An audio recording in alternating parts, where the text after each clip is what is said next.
travail acharné de vision et d'engagement.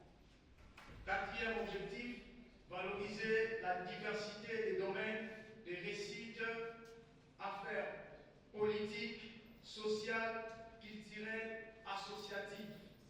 Et le cinquième objectif, inspirer la jeunesse et les aspirants leaders à croire qu'avec de la persévérance, une vision claire et de la discipline, des ans suffisent pour poser des fondations durables. Vision du magazine Lumière des Nations. Notre ambition elle est grande. La première ambition, faire de Lumière des Nations le plus grand magazine de la République démocratique du Congo et d'ailleurs. Deuxième vision ou deuxième ambition, mettre en place une maison d'édition et une grande imprimerie moderne.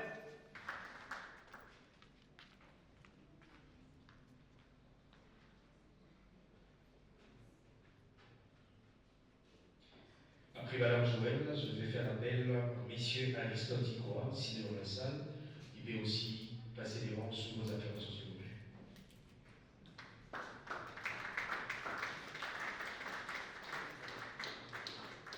Pour les restaurants qui n'est pas encore présent, on va lui patienter.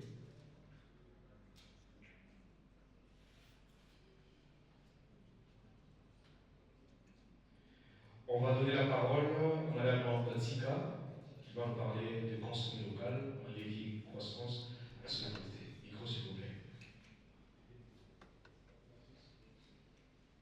PDG de la société Safiaco, qui met l'accent sur le café de spécialité, uniquement le café produit au Congo central, qui est la variété endémique de la République démocratique du Congo, qu'on appelle Petit Pilou. Je suis parmi vous par un miracle. Je viens tout droit du Congo central. J'ai craigné même de ne pas être là. Mais grâce à Dieu, je suis là avec vous. La République démocratique du Congo possède un potentiel économique, notamment grâce à nos terres riches, qui est de plus de 80 millions de terres arables, qui n'est pas aussi exploitée. Aujourd'hui, nous sommes en train de parler de l'importance de la consommation locale, parce que notre pays dépend de 80% d'importation de nos produits que nous sommes en train de consommer. Et tout cela, moi personnellement, avec l'expérience, je me suis dit, c'est parce que nous les Congolais, nous avons laissé cette place aux étrangers. Les entrepreneurs aujourd'hui ont bien du mal non seulement à écouler les produits qu'ils ont dans leurs entreprises, parce qu'ils ne savent pas comment faire avec les circuits de tous les expatriés qui est dans notre pays, qui possèdent des grands supermarchés, des grands restaurants et autres. Et aussi, il y a un sérieux problème qui est lié au niveau de la production. Il n'y a pas de route des déserts agricoles. On peut bien parler qu'aujourd'hui, la RDC, avec ses 80 millions d'Arabes, peut produire des produits que nous pouvons consommer ici à l'RDC, voire même exporter. Mais il y a un souci. Moi, je suis dans la production, comme je venais vous dire, je viens du Congo central. Les routes sont très difficiles pour accéder dans les plantations. Et ça, je pense que nous avons le secrétaire général de l'emploi qui représente également le gouvernement. Je pense qu'avec les recommandations des entrepreneurs, il va aussi apporter, je ne sais pas si apporter ou bien il va plaider aussi pour nous, afin que nous puissions valoriser nos produits locaux. Il y a des entrepreneurs qui produisent, quand je leur demande la quantité qu'ils produisent, ce n'est même pas suffisant pour couvrir une commune. Mais pourtant, il y a des produits qu'on ne peut pas importer dans notre pays. Moi, je suis dans le café et je sais que l'histoire révèle à tout le monde que la RDC était parmi les plus grands pays qui exportaient les cafés. On avait atteint un quorum de 120 millions de tonnes dans les années 80. Et aujourd'hui, je suis dans toutes les organisations internationales du café et malheureusement, nous ne figurons plus dans les statistiques. Et quand tu as l'international aujourd'hui, on vous parle de café de vos voisins et qui peut-être nous on sait que c'est notre produit, mais il n'y a pas moyen de les prouver. Les produits comme le café, nous ne pouvons pas les importer pour consommer localement, tandis que nous avons des plantations de café, nous produisons le café localement. Il n'y a pas que le café, parce que ça fait du mal, tu viens du Congo central et sur la route, au lieu d'acheter les oignons du Congo central, tu as les oignons de l'Afrique du Sud. vient de l'Angola. Tout simplement parce que nous avons un sérieux problème de conservation. Au Congo central, nous produisons des oignons, mais il n'y a pas des hangars de conservation.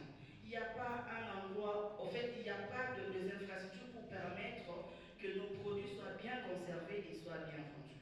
Nous faisons face à plusieurs choses. Il n'y a pas que la conservation, il y a aussi un problème de présentation de produits.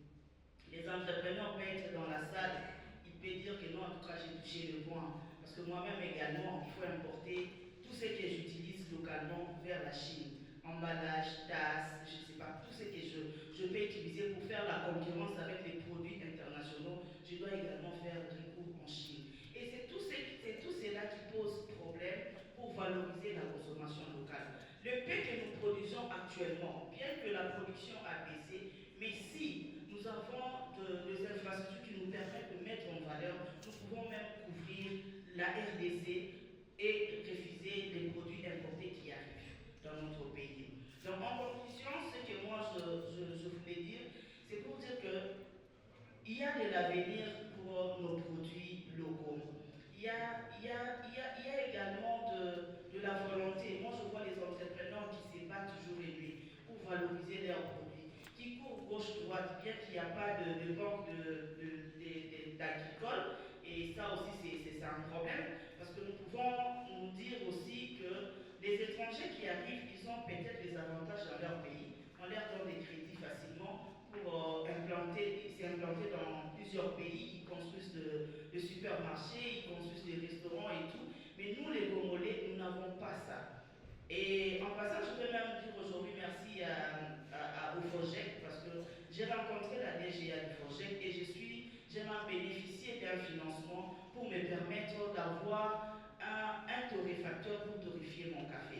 Parce que moi, je me suis lancée dans l'entrepreneuriat, c'était premièrement pour valoriser la RDC. Et mon parcours a permis que je suis passée aussi dans les établissements publics où j'étais même dans l'antichambre du ministre. Mais c'était vraiment la honte que nous partons dans des activités café cacao à l'international et on n'en est même pas un grain de café. Et tous mes collègues me disaient, mais chez vous là, qu'est-ce qui se passe? Et moi, je me suis révoltée face à ça. Aujourd'hui, je représente le pays partout, là où il y a des activités de café, avec mon café à moi. Tout simplement parce que pour dire que non, en RDC, nous continuons à produire du café et nous pouvons faire mieux. Et je pense que ça fait 3 ans et le package que j'ai, quand je suis même en Belgique, en France, Danemark, tout le monde me dit en tout cas, Régine, félicitations. Tu es tellement allé vite, on ne croyait pas que tu allais arriver. Donc c'est pour dire que nous avons cette volonté et cette passion de faire de notre pays, donc de relever vraiment le drapeau de notre pays, bien qu'il y a plusieurs défis à relever. Et moi, j'invite aux entrepreneurs, s'il faut dépendre totalement au gouvernement pour nous faire sortir de là, ça serait un peu compliqué. Moi, je dis, il faut d'abord se lancer. Et je pense que le gouvernement viendra après. Parce que si on continue de laisser la place aux étrangers, nous allons continuer à consommer du piment, je ne sais pas qui vient d'où, des jus qui sont en train de causer des problèmes à nos enfants. Aujourd'hui, on déclare que les enfants ont des diabètes parce qu'on ne sait pas ce qui se passe, mais il y a des entrepreneurs qui produisent des jus locaux, qui peuvent aussi faire en grande quantité, mais les défis d'avoir les infrastructures, le matériel. Je pense qu'avec l'entrepreneuriat, nous allons valoriser l'entrepreneuriat de notre pays. Et moi, je crois que nous allons chasser tous les expatriés qui nous viennent avec du n'importe quoi, car la RDC, c'est un pays fort et je sais qu'ensemble, nous pouvons faire grand. Je vous remercie. Bonsoir. Alors, c'est un honneur pour moi de prendre la parole aujourd'hui dans ce panel. Et je tiens d'abord à louer ou à saluer la brillante intervention de Mme Echitika. Félicitations, Madame. Et le thème qui m'a été demandé d'aborder, d'abord je me présente, je suis Mme Joëlle Malou Keikan. Je suis animatrice télé et présidente de la fondation Joël Malou. Et le thème qui m'a été demandé d'aborder aujourd'hui dans ce panel, c'est œuvre sociale, bâtir aujourd'hui pour Et je suis dans le social, c'est depuis 2022, par la grâce des dieux, donc ça va faire 3 ans. Et j'ai lancé la fondation, tout est parti par un constat autour de moi. J'ai vu que les femmes souffraient, les femmes étaient pauvres. J'ai même vu quelque part que 70% des femmes sont pauvres. Alors, c'est vrai qu'on doit reconnaître qu'il y a des avancées positives. Aujourd'hui, il y a des femmes DG d'entreprise, il y a des femmes, en tout cas, qui se battent aujourd'hui au vrai sens du mot. Mais on doit reconnaître qu'il y a encore celles qui souffrent encore, qui sont dans la pauvreté. Alors, c'est parti de là. Et les 3 missions de la Fondation, la première mission, la mission principale, c'est l'autonomisation sociale et économique de la femme. Et là, nous organisons de petites formations, on a des métiers, nous organisons des conférences, des mini-conférences, pour permettre à la femme de se reconnaître, de connaître qui elle est. Et sur le développement personnel aussi. Et moi, je dis toujours qu'en tant qu'acteur de changement, nous avons la responsabilité non seulement de parler, mais en tout cas d'agir. On doit le faire. Et chaque geste que l'on fait, que l'on pose, il peut être petit, mais retenez que ce petit geste-là aura des impacts dans l'avenir. Moi, j'ai commencé, c'était comme une blague. J'ai commencé comme ça. Et je dirais c'était d'abord un rêve, c'était un projet, c'était une vision que j'avais déjà toute petite. Je m'amusais, n'est-ce pas, à conseiller les filles autour de moi. Déjà, je suis l'aînée d'une grande famille. Et je crois que c'est ma position d'aînée qui me poussait à chaque fois conseiller mes sœurs. Je leur disais, ne faisais pas ci, alors c'était un plaisir pour moi.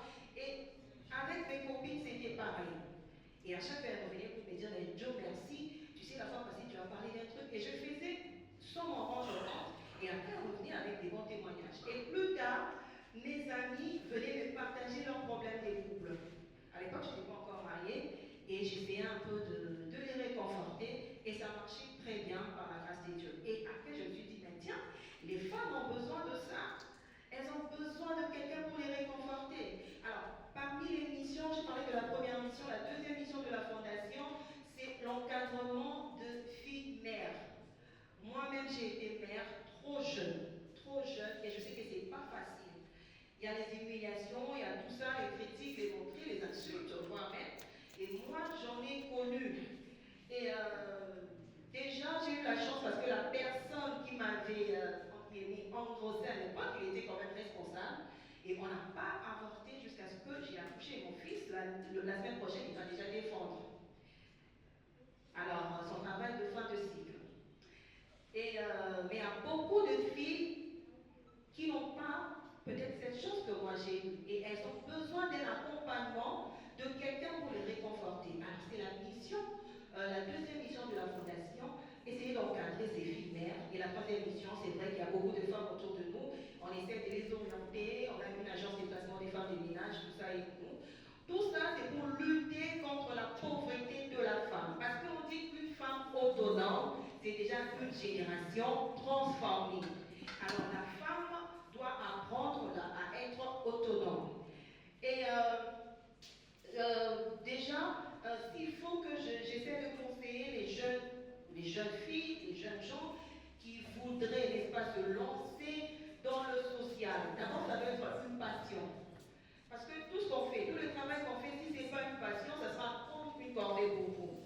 Et je n'ai pas encore d'accompagnement, malheureusement, ni avec le peu qu'on gagne. En tout cas, on s'est débrouillé pour essayer d'être un canal de bénédiction pour quelqu'un. Et il faudra que cela soit une passion pour toi.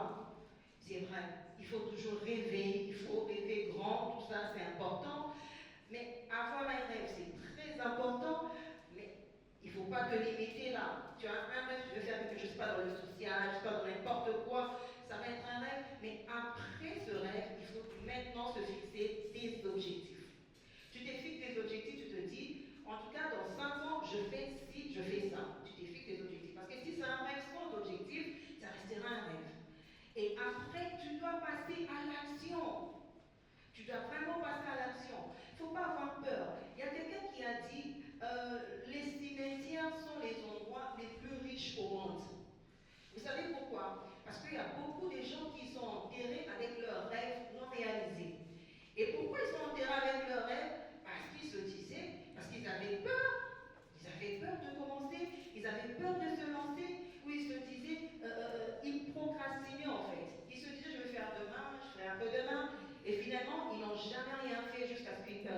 l'agroalimentaire avec toutes ses richesses.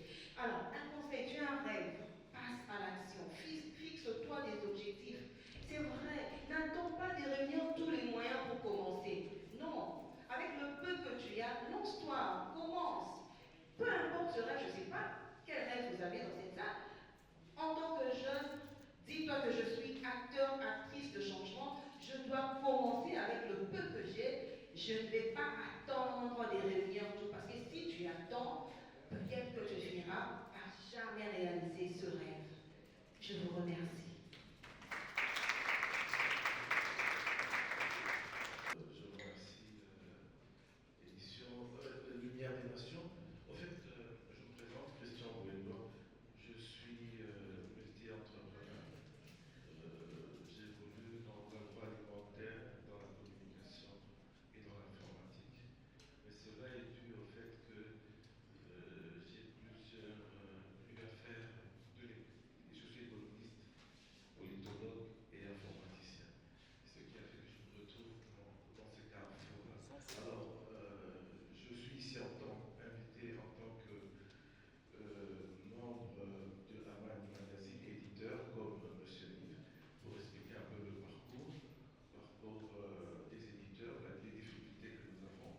Mais je ne peux pas passer et parler sans rejoindre la première oratrice qui a parlé de l'agroalimentaire. Je suis aussi dans l'agroalimentaire, j'ai une marque de l'agroalimentaire, et je pense que ces vrais problèmes ont été définis. Je pense que je pourrais échanger des cartes avec elle à la sortie pour avancer. Alors, dans l'édition, ça fait exactement 3 ans que je suis dans l'édition, et nous avons créé le magazine Amani. Amani qui veut dire la paix. Alors, dans cette perspective, nous avions des cibles bien précises. Amani est un magazine qui parle plus des entreprises, du corporate, des femmes et de la jeunesse. Alors, les difficultés que nous avions connues, c'est souvent le mode de financement du magazine. Aujourd'hui, le monde est devenu très très digital. Tout le monde est sur WhatsApp, tout le monde est sur TikTok, tout le monde est sur tous les réseaux sociaux. Alors, le magazine doit rester toujours comme un support technique, un support de prestige, parce que ce qu'on met, ce qui est écrit ne s'efface pas. Vous avez, je ne sais pas si nous avons effectivement des TikTok, des Facebook et tout le reste, mais vous ne revenez pas souvent récupérer l'ancienne communication qui a eu dit il y a 10 mois pour pouvoir le relire ou le revoir. Or, le magazine, c'est un support qui reste en papier, et puis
osé font partie de notre parcours. Et c'est comme ça que j'encouragerai les gens, les jeunes et tout le reste à pouvoir entreprendre dans le domaine qui soit de leur ambition. Quand je dis de leur ambition, chacun de nous a quelque chose en lui qu'il sait faire le mieux. C'est ça, le départ du parcours. Chacun de nous a quelque chose qu'il sait faire le mieux. Moi, mon parcours se résume tout simplement avec ma la façon dont j'ai étudié et toutes ces cultures-là, toutes ces sciences ont fait un cumul et qui m'a mis en sorte que je puisse être tant à l'aise en tant qu'entrepreneur agroalimentaire, tant à l'aise en tant qu'informaticien, tant à l'aise en tant que éditeur. Alors, pour clôturer, j'aimerais dire aussi que dans tout ce que l'on fait, il faut toujours avoir l'audace. Si on n'a pas l'audace, on ne va pas y arriver. La deuxième chose, c'est que chaque année à Kinshasa et au Congo, il y a beaucoup d'universitaires qui terminent des études qui n'ont pas d'emploi. Parce que il n'y a pas de structure très adaptée, tout le monde veut être fonctionnaire. Je faisais une conférence il y a plusieurs années, et dans la salle, j'ai posé la question, qui veut être fonctionnaire dans la salle? Qui veut avoir un matricule? C'était à Kinshasa. 99% de la salle veut avoir un matricule. Pourquoi? Sécurité de l'emploi. Cette question a été posée auprès des Américains dans la salle. Qui veut être fonctionnaire? Personne. Il y avait 2% des gens qui voulaient être fonctionnaires. Et 98% des gens voulaient entreprendre. Entreprendre, c'est un risque. Entreprendre, c'est un parcours. Entreprendre, c'est une volonté. Entreprendre, c'est de ne pas savoir qu'est-ce que sera fait de demain, mais juste savoir que je sais que je vais réussir. Et c'est comme ça qu'on avance. Fin de citation. Je vous remercie.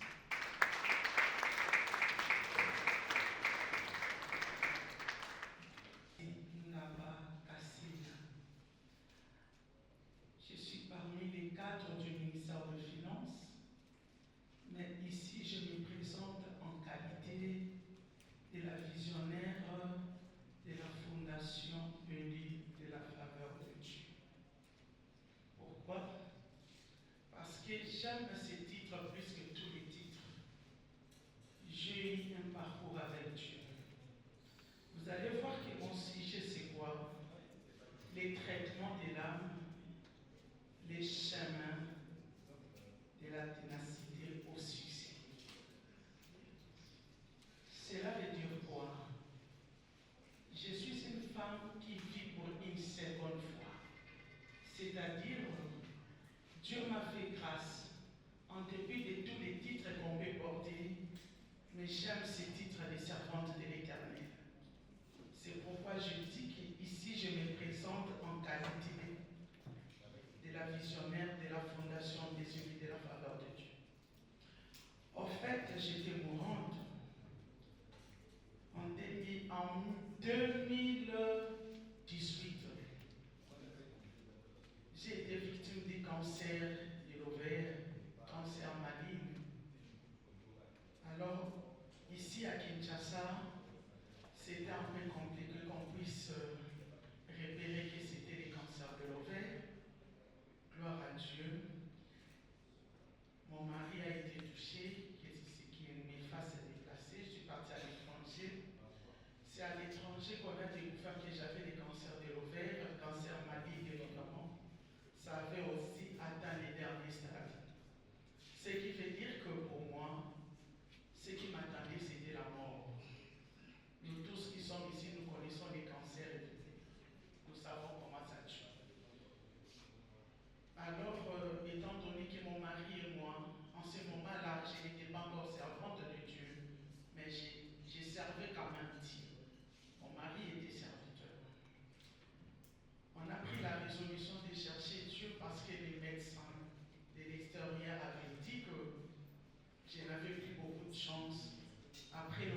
mari avait des fonctions qu'il assumait ici. Il devait faire des up and down, up and down. Alors j'ai resté seule avec les enfants à l'extérieur. Qu'est-ce qui s'est passé? Dieu m'a visité. Pendant qu'on m'a opéré, c'est une longue histoire évidemment. Je suis en train de faire sortir un livre. Je mettrai ça à votre disposition.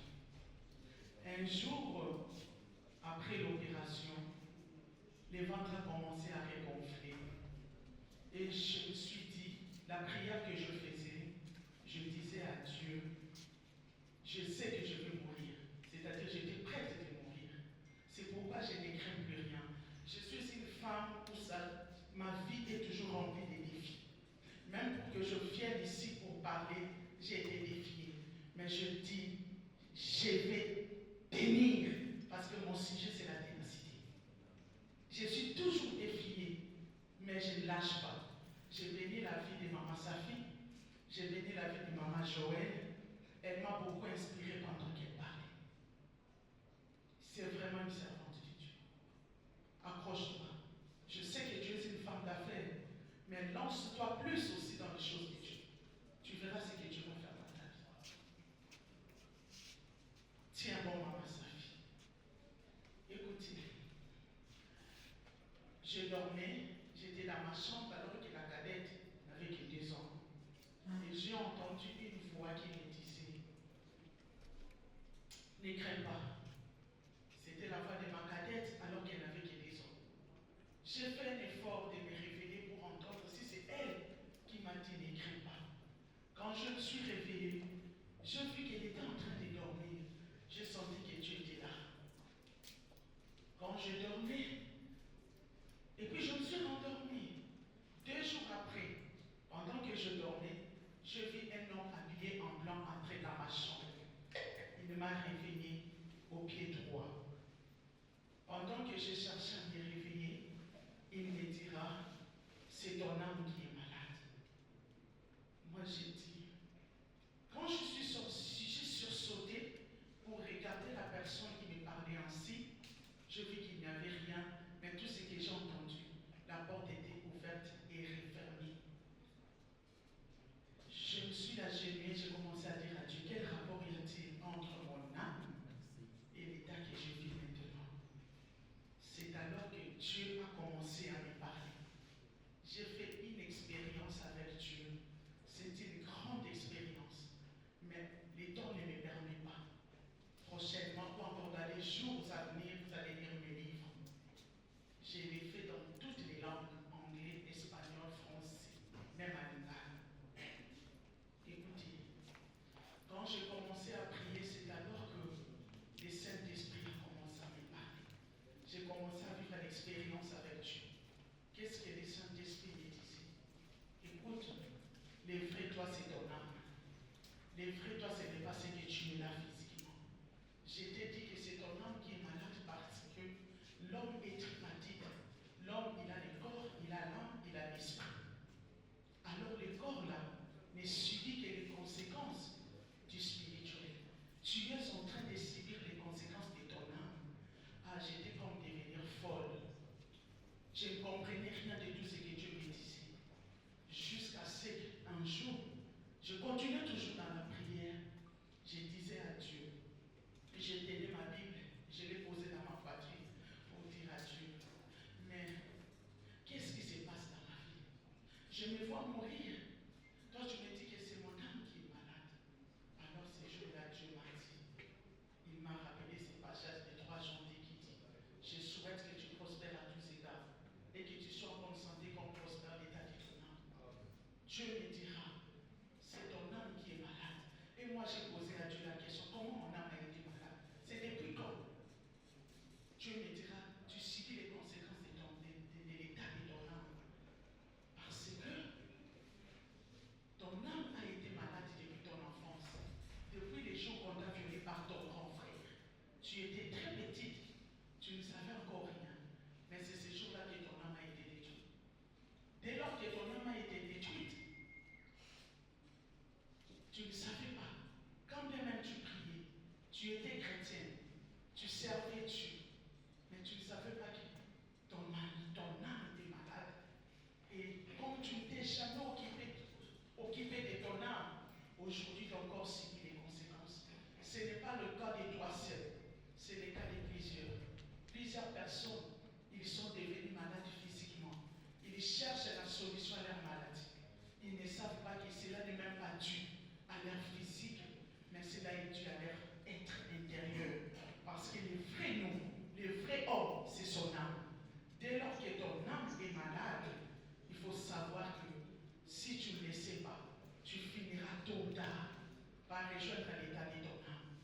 Et Dieu m'a dit, beaucoup en subissent les conséquences mais ne se rendent pas compte.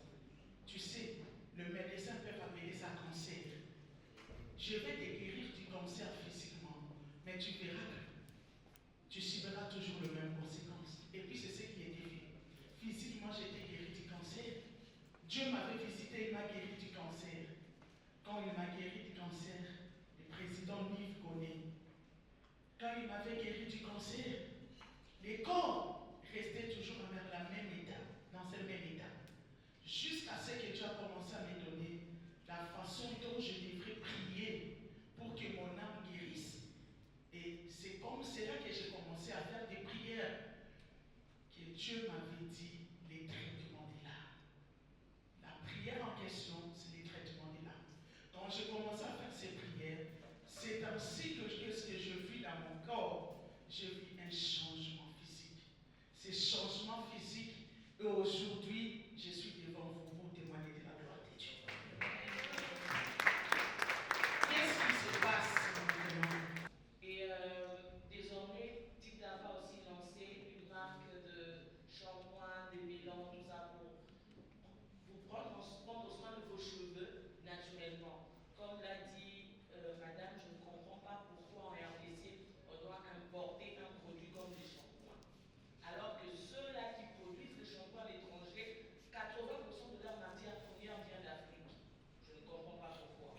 Je viens de suivre une formation en France sur la formulation de produits cosmétiques et je vous assure que 80% de matières premières sont soit venues du Bénin, Côte d'Ivoire, Sénégal, Congo, tout ça. Il n'y a aucune matière vraiment, on a dit ça là, ça vient de Bretagne ou de Bruxelles, non. Tout venait d'Afrique. Alors j'étais la plus chanceuse de la formation parce que moi au moins j'ai les produits chez moi ou chez les voisins. Donc voilà. Alors aujourd'hui, je veux vous parler des défis que nous rencontrons en tant qu'entrepreneurs. Je suis désolée de vous apprendre en tant qu'entrepreneur. Mon premier défi, c'est vous, les Congolais. De complexer de vos États et vous n'aimez pas consommer ce que vos frères produisent. Quand c'est les Indiens et les Libanais qui sont là, vous êtes tous là à courir. Quand c'est les Blancs, quand ça vient d'ailleurs. Mais quand c'est votre frère congolais, vous riez. Hein? Moi, je connais beaucoup d'entrepreneurs qui sont... Bon, parmi vous, qui applique une notion made in Congo? Juste ça. Ou qui utilise un parfum congolais. Les clients de titre, vous n'avez pas le droit de répondre. Qui utilise un parfum congolais? Personne dans la salle. Pourquoi? Je suis à GG Mart, je suis chez Guide Marché, je suis à SN Mart, je suis dans le rayon de supermarché. Donc je ne vous demande pas de venir acheter chez moi. Je suis là dans la rayon. Mais quand vous venez vous chercher Axe, quand vous prenez les Congolais, vous prenez ce qu'on fait à limiter là, par nos frères libanais, je ne les veux pas critiquer, ils essaient simplement de survivre.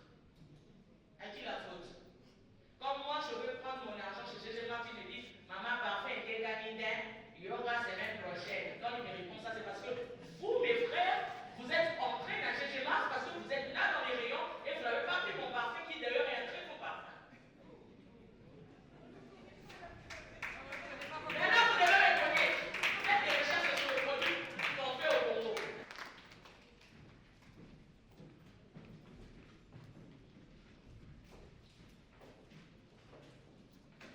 Nous avons tous compris leur parcours et expérience. Il ne faut pas s'y fatiguer.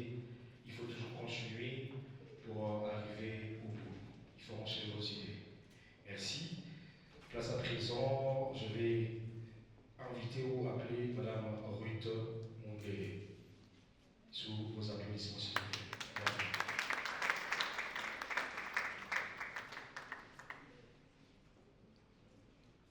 Bonsoir, messieurs. Bonsoir, madame. Pouvez-vous vous présenter, s'il vous plaît? Je suis monsieur Nivi Ountabé. Je suis le directeur de publication du magazine Lumière des Nations. Que pensez-vous de cet événement? Ouais, cet événement a été très bon. Je dis merci à Dieu parce qu'on a vu la réussite, on a vu combien les panélistes ont partagé leurs témoignages et leurs témoignages ont marqué la vie de plusieurs personnes qui étaient venues enseigner. Et je crois qu'avec ce qu'ils ont dit, je crois que quelqu'un peut faire mieux dans les jours à venir. Et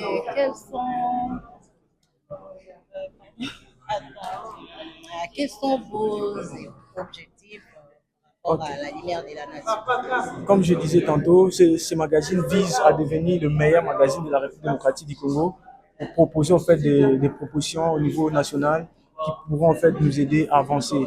Propositions politiques, propositions économiques, propositions sociales et des propositions qui feront en sorte que notre pays aille de l'avant et notre pays soit promu en fait. Vous avez un message particulier par rapport à la jeunesse parce que vous aussi, vous êtes jeune, en tant que jeune. Qu'est-ce que vous pouvez dire aux jeunes qui sont inspirés par vous? Quels sont les mots, les encouragements? J'ai 5 choses à dire à la jeunesse. La première des choses, n'abandonnez jamais. Restez focus à votre objectif. Car si vous n'abandonnez jamais, vous restez focus, il y a toujours une réussite. Deuxième chose, aimez Dieu et aimez toujours Dieu dans ce que vous faites. Et la troisième des choses, restez persévérant, peu importe les difficultés, peu importe les épreuves qui pourront vous arriver. Et la quatrième chose, changez votre façon de penser, changez votre façon de voir des choses. En changeant la pensée, en changeant la façon de voir des choses, on peut transformer ce pays, un pays sous-développé au pays développé. Et la dernière des choses, restez toujours sur votre voie. Ne faites pas 1000 choses parce que vous risquerez de passer à côté. Si vous êtes fort dans l'agriculture, restez dans l'agriculture. Si vous êtes fort dans la politique, restez dans la politique. Ne mêlez pas beaucoup de choses, ça pourrait vous compliquer dans les jours à venir. Et qu'est-ce que vous avez eu à raconter comme défis ou des difficultés? Parce que là, on est arrivé à cette 5e édition. On a eu- Quelles étaient vos difficultés? On a rencontré beaucoup de difficultés, entre autres les rejets. On a été rejeté dans plusieurs entreprises. Quand vous venez comme ça proposer, ils vous disent que non, voilà, vous n'êtes pas encore connu, vous n'avez pas encore une notoriété, on ne peut pas vous accepter parce que vous êtes encore une jeune entreprise. Et le deuxième défi, c'était en fait des problèmes aussi de financement et c'est toujours difficile. Par la grâce de Dieu, on se bat. Et je pense que c'est ça le défi qu'on a affronté. Et qu'est-ce que vous avez retenu par rapport à tout ça, par rapport à ces défis? Par rapport à ces défis, ça nous a permis de devenir meilleurs. Et je crois que ces défis-là nous permettront encore de devenir plus meilleurs et de faire mieux avec ce que Dieu va nous donner. Si ce n'est pas un secret, pouvez-vous nous parler de votre budget pour organiser cet événement? Je pense que pour organiser ce genre d'événements, c'est magazine et les participants. Ce sont les participants qui se trouvent dans les magazines, qui contribuent et c'est ensemble que nous organisons ce genre d'assises. Merci. Je suis Madame Tassi Nabakasea. Je suis Madame Tassi Nabakasea, la fondation. C'est ça. Qu'est-ce qui ressort de cet événement selon vous? Qu'est-ce qui ressort de cet événement selon vous? Selon moi, cet événement touche tous les aspects de la vie, aspect social, aspect spirituel. C'est vraiment un événement à souhait. Et puis, c'est un événement à soutenir à tout moment qu'il y en a. Alors, je demande de Dieu que nous prions, ne puisse jamais les abandonner et qu'ils soient toujours avec cette équipe de la nation, parce qu'ils sont en train de faire des choses qui sortent de l'ordinaire. Nous voyons des magazines qui sortent, mais qui ne font jamais les choses que la lumière de la nation est en train de faire. Donc ça sort de l'ordinaire, alors quand il y a des choses qui se font comme ça, il faut vraiment, premièrement, qu'il y ait, et nous puissions demander la bénédiction de l'Éternel par rapport à eux, et puis deuxièmement, les accompagner surtout. Et qu'avez-vous préféré lors de cet événement? Toutes les interventions étaient bonnes. Toutes les interventions étaient bonnes. J'ai entendu l'intervention du secrétaire général. Ce que j'ai retenu, c'est aussi un chrétien, un enfant de Dieu. Alors, durant tout son parcours, et puis évidemment, c'était lui qui était le évangéliste principal. Durant tout son parcours, il a vécu quelque grâce. Alors, s'il pourrait un jour écouter cette intervention, ce que je lui dirais, qu'il ne puisse permet dans sa vie de prier la grâce de Dieu. Parce que s'il croit toujours à ces dieux-là, je crois que Dieu l'amènera au bout. Amen. Et avez-vous des suggestions pour la prochaine édition? Pour la prochaine édition, je sais ce que je vais attendre et qu'on fasse encore mieux qu'aujourd'hui. Qu'on fasse encore mieux qu'aujourd'hui. Et je sais que ça ne sera pas par leur force ni par leur intelligence, mais je sais évidemment s'ils associent Dieu à ça, ils feront plus que ça. Et vous avez un message en particulier pour le président? Pour les présidents, c'est que je demande au président qu'il continue à être comme il est, qu'il travaille avec humilité, qu'il travaille avec sincérité de cœur et qu'il travaille avec la pensée de Dieu. Car c'est dans la pensée de Dieu qu'on voit l'intelligence et la sagesse de Dieu. S'il travaille avec la pensée de Dieu, il ira très loin, il va impacter. Merci. La fondatrice et la PDG de Safia, qui une entreprise agricole qui se démarque dans les secteurs de en mettant à lumière la variété des Congolais, que j'appelle la fierté nationale. Très bien. Qu'est-ce qui ressort de cet événement selon vous? Je peux d'abord vous dire que je ne voulais pas manquer cette À 100 $, on peut avoir 10, 20 ou 15 personnes. Il y a une autre dame de l'autre côté qui prend à 100 $ au fond là. Pour encourager d'abord l'auditeur, je me dis qu'il fait De l'autre côté 100 $. parce que les 5e éditions, en De lisant l'autre côté. Levez la main s'il vous plaît. des entrepreneurs ou les parcours de 100 $. des intervenants, je me suis dit que c'est pour inspirer la jeunesse, pour inspirer les filles, le point, l'entrepreneuriat, le pastoral, ainsi de suite. Et cela permet même d'élever nos voix pour parler et, de la consommation locale et encourager l'entrepreneuriat qui crée l'emploi aujourd'hui. Très bien. Qui avez-vous préféré lors de cet événement? Qui d'autre? 100 $. En tout cas, c'était les interventions des panélistes, parce que chacun s'est exprimé 100 avec $. chacun voulait transmettre ce qu'il a et encourager ceux qui hésitent encore de se lancer. Vous avez des suggestions ou une 100 proposition $, par s'il vous plaît. rapport à la prochaine édition? Bon, je ne connais C'est pas fait, vraiment bien dans le magazine, je ne sais pas comment cela se passe, mais du moins, ça fait des éditions que je participais. Cette édition, par rapport à l'autre, ils ont amélioré et je souhaiterais qu'ils améliorent encore davantage parce qu'ils maîtrisent bien la filière. Ok. Qui nous prend à 50 $? Et puis, s'il vous plaît, 50 $. Il y a 2 personnes, 50 $. Qui d'autre, s'il vous plaît? 3 Les là. je peux placer 50 les $. Qui d'autre, s'il consommateurs vous du plaît? café, non seulement du café comme entrepreneurs, Il y a là, consommons et deux localement et soutenons notre Et qui d'autre à 50 $? Quand vous consommez localement, vous pensez, vous contribuez directement Il y a aussi Vicieux ici avec 50 $. Moi, je produis du café et c'est pas. Il y a des producteurs qui sont derrière qui attendent que moi je retourne acheter du café. Et quand vous achetez localement, cet argent ne part pas ailleurs, ça retourne pour développer nos villages, nos producteurs. Et en retour, qu'ils puissent aussi scolariser leurs enfants et comment on appelle, de prendre soin médicaux de leurs enfants. Et évidemment, il y a de mères de famille qui doivent aussi vêtir leurs enfants. En achetant le produit importé, cet argent ne reste pas au pays, ça va.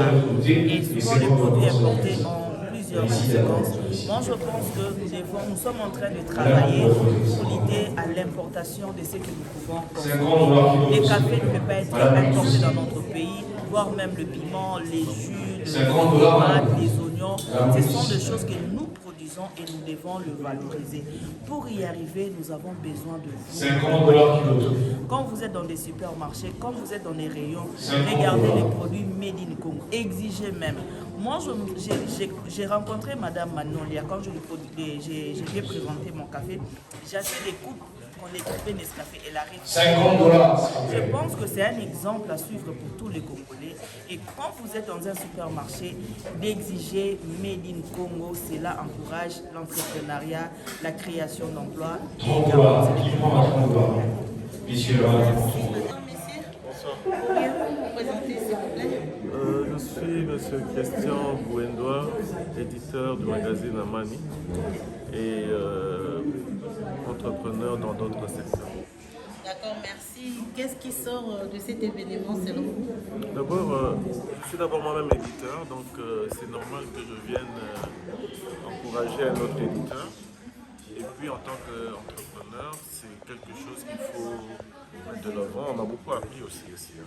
On a beaucoup appris avec tous les différents parcours qu'on a dans l'administration, dans la politique et dans l'entrepreneuriat. Ça nous édifie tous. Donc on apprend toujours avec ce qu'on est venu faire. Qu'est-ce que vous auriez souhaité que ça passe et pas passer?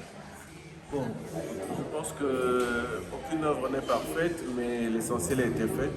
Je m'attendais aussi en tant qu'éditeur voir un peu comment les autres fonctionnent, hein, pour pouvoir aussi tirer profit de leur expérience. Et c'est un échange assez D'accord, vous avez d'abord un message aux entrepreneurs comme vous, aux gens qui font le même métier que vous. Bon, en tant qu'entrepreneur dans l'édition, c'est ce qu'on avait déjà discuté avec mon collègue. C'est-à-dire que l'édition aujourd'hui est en train d'évoluer. Nous passons plus dans une partie digitale. Donc les éditeurs que nous sommes, nous devons nous adapter dans la partie digitale.